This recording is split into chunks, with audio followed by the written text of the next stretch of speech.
Bonjour à tous et bienvenue sur la chaîne Explique-moi ça. Aujourd'hui, je vous explique les règles de Baba au Rhum. Alors, c'est un jeu de chez Victoire Édition.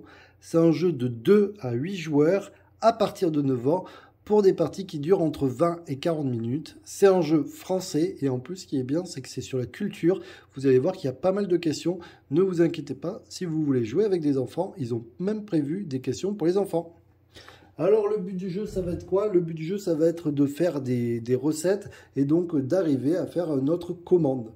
Alors pour la mise en place, c'est assez simple. Chaque joueur va recevoir 3 cartes recettes qu'on mettra face visible, vous voyez. Ensuite, chaque joueur va recevoir une carte destination. Alors il en existe plusieurs.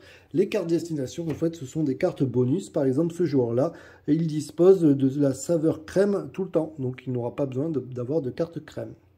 Ensuite, chaque joueur va récupérer une carte tour de jeu. Donc, vous voyez, ça fait plaisir. Là, vous avez le résumé du tour de jeu. Et donc, ça, c'est vraiment sympa. Et ensuite, comme je vous l'ai dit, une carte commande. Celle-ci sera face cachée, bien sûr. Pourquoi? Parce que c'est ma mission. Donc, ça, c'est mon objectif. Avoir une pâtisserie saveur chocolat et une pâtisserie au choix. Attention, pour gagner, il faudra vraiment résoudre cette carte. Donc, avoir une pâtisserie chocolat et une autre au choix. Ensuite, on va recevoir aussi 2 cartes ateliers. Et puis, on va ici mettre les cartes recettes en tas. On va mettre 3 cartes ici atelier. Et on va faire aussi un paquet de cartes atelier. On mettra ici toutes les questions. Et vous voyez qu'il y en a énormément. En plus, sur chaque carte, il y a 2 questions pour adultes et une question pour enfants. Donc, vous avez vraiment énormément de possibilités. Alors, on est parti. Le premier joueur, on va définir bien sûr comme d'habitude un premier joueur. Et ce premier joueur a plusieurs choix. Soit il va décider de répondre à une question. Alors c'est le mieux que je vous conseille, puisqu'effectivement si vous y arrivez, il faut y arriver. Mais si vous répondez bien, vous aurez le choix de prendre 2 cartes qui se trouvent soit sur la recette, l'atelier, ou alors au niveau de l'étal. Et vous pourrez vraiment, par exemple, prendre une carte recette et une carte étal. Bref, vous prenez 2 cartes.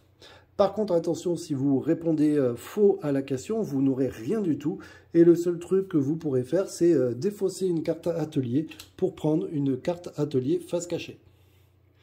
Vous pouvez aussi, si vous pensez que vous n'êtes pas très fort en question, décider de jouer sur la chance et auquel cas, vous piochez une carte atelier. Ou alors, ce que vous pouvez faire, c'est décider de défausser une carte atelier. Donc, vous défaussez une carte atelier pour prendre une carte qui se trouve sur l'étalage, parce que du coup, ça vous permet de ne pas vous tromper. Alors, on va dire que c'est à mon tour de jeu et je vais décider de prendre une carte question. Donc, bien sûr, ce n'est pas moi qui me la pose, c'est un autre joueur qui va d'abord me proposer si je prends la question 1 ou la question 2. Allez, je vais dire 1. Donc, il va me lire la question. Quelle est l'origine du mot biscuit? A. Cela signifie cuit 2 fois. Ou B. Cela signifie à moitié cuit. Admettons, je vais répondre A. J'avoue que cette question est assez dure. Et donc, du coup, on va vérifier. Vous avez vu ici, vous avez la question pour les enfants. Kids épelle le mot spatule. Donc, moi, j'ai répondu cuit 2 fois. Effectivement, c'est ça. Cela signifie cuit 2 fois. Vers 1690, les boulangers ont eu l'idée d'utiliser la chaleur résiduelle de leur pain, de leur four à pain pour faire sécher une pâte après une première cuisson. Et donc, vous voyez, j'ai répondu juste. Donc, comme j'ai répondu juste, j'ai le droit de prendre soit 2 cartes ici, soit une carte ici ou une carte ici. Je vais prendre, par exemple, une carte ici, une carte ici. Maintenant que j'ai fait ça, maintenant j'ai 2 choix. Soit je joue des cartes actions, enfin des cartes qui se trouveraient dans l'atelier. Ce sont des cartes actions, ce sont un petit peu des cartes... je vais vous montrer un petit peu. Voilà, ça ce sont des cartes actions, vous voyez, elles sont sur fond bleu. Et donc par exemple, je prends une recette à un autre joueur, ou je fais, vous voyez, je peux utiliser un sous-chef, ou alors je peux faire autre chose. Ou alors je peux décider de faire une commande et d'essayer de lancer un gâteau. Donc je vais regarder mes cartes et vous voyez ici par exemple pour le millefeuille, j'ai ce qu'il faut, j'ai une pâte. Il me faudrait de la crème, mais je vous rappelle que mon pouvoir c'est d'avoir de la crème. Et il me faut aussi, je vous montre un petit peu, mais il me faut un savoir-faire de 2. Donc j'ai bien sûr la pâte, la crème, je le fais sans problème grâce à mon pouvoir. Donc du coup, je vais décider de donner ces 2 cartes, vous voyez, et je vais le mettre en préparation. Donc, pour mettre en préparation, je donne mes cartes et je vais mettre un petit jeton comme ça, qui va dire que c'est en préparation. On va faire tout le tour et dès que ça reviendra à moi, on le retournera et donc du coup, ça voudra dire que j'ai validé ma confection.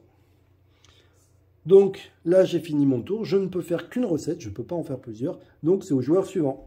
Le joueur suivant va décider par exemple de répondre à une question, ainsi de suite. Vous avez compris, soit pareil, il va mettre une carte, ainsi de suite. Si jamais vous voulez que le jeu soit un peu plus long, je vous conseille peut-être de prendre plus de cartes commandes. En fait, c'est vous qui voyez au début, vous dites par exemple, tiens, on va mettre 2 cartes commandes chacun, et ça sera comme ça, la partie va durer plus longtemps. Vous verrez, alors je ne vais pas vous montrer toutes les cartes, mais vous allez voir qu'il y a des cartes aussi comme celle-ci, saveur Joker, donc ça veut dire quoi? Eh bien, elle va remplacer, vous voyez, le chocolat, la crème, les fruits, les amandes, ainsi de suite. Donc du coup, ceux-là sont plutôt intéressantes.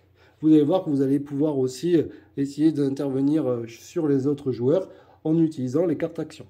Attention, juste un petit rappel, quand une préparation est en construction, enfin vous voyez comme celle-ci, on ne peut pas nous la voler. Celle-là, maintenant, elle est considérée comme étant à nous. On ne pourra pas venir nous l'échanger, d'accord, parce qu'elle est déjà prête. Voilà, un jeu vraiment sympa où j'ai beaucoup aimé déjà les gâteaux, les dessins, ainsi de suite.